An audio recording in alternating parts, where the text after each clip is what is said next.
Hey everybody, it's Brian. Something I'm doing right now is I'm going through my Musa Basjoos and I'm removing all of the pups that are showing up. If you want more plants, it's fine to leave these pups so they develop and you'll end up with more plants in the near future, but that does come at a price. All these pups take energy away from the main stem that they're growing off of, and so that stem has less energy to grow and develop itself. It's going to be a little bit smaller, a little bit shorter. Now, I like to grow my Musa Basjoos as big as possible, and I've got enough. I don't really want more of them in my yard, so that's why I'm taking these off.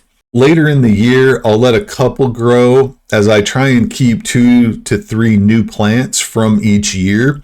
I suspect that I'm going to get fruit this year for the first time out of these, and once the plants produce fruit, they do die. That stem will die out. So for every one that produces fruit, I want to make sure I have a smaller one that's going to keep growing in its place. So that's why I tend to try and keep a couple from each year so that as they mature and start to fruit, there's always a couple right behind them that are coming in. But for now, they all get cut off to encourage growth of the main stem. Happy growing.